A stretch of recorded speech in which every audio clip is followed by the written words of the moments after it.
Avec nous sur ce plateau, notre spécialiste politique Roselyne Febvre. Roselyne, les autorités posent clairement cette question. Est-il possible et envisageable de se présenter aux élections européennes avec un programme qui est ouvertement antisémite? Et la réponse de l'Élysée, c'est non.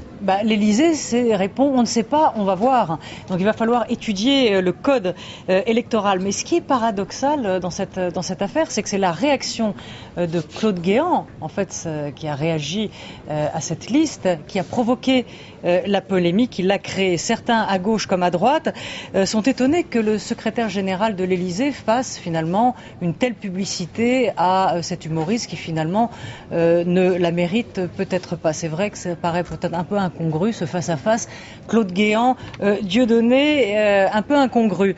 Alors, mais derrière cette sortie, il faut savoir qu'il y a une tactique politique qui peut servir les intérêts de Nicolas Sarkozy.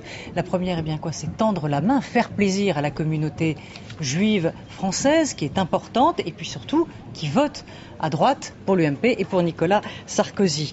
Ensuite, d'un autre côté, c'est donner une importance à Dieudonné pour continuer à assécher le marais Le Pen, le marais de l'extrême droite de Jean-Marie Le Pen. Et pourquoi pas finalement aussi diviser la gauche, puisqu'on a vu déjà des réactions qui partent dans tous les sens au Parti socialiste, avec Vincent Peillon, l'un des proches de Ségolène Royal, qui dit que c'est une décision plutôt juste, celle de Claude Guéant, et puis Benoît Hamon, qui est le porte-parole du Parti socialiste et qui est l'un des lieutenants de Martine Aubry, qui dit que c'est de faire de la publicité à Dieudonné. Donc voilà, finalement, je dirais, entre guillemets, que c'est tout bénef pour le gouvernement, cette polémique. Merci pour votre analyse, Roselyne Febvre. C'est avec vous que l'on va refermer ce journal. Merci de l'avoir suivi. Vous restez bien sûr avec nous sur France 24.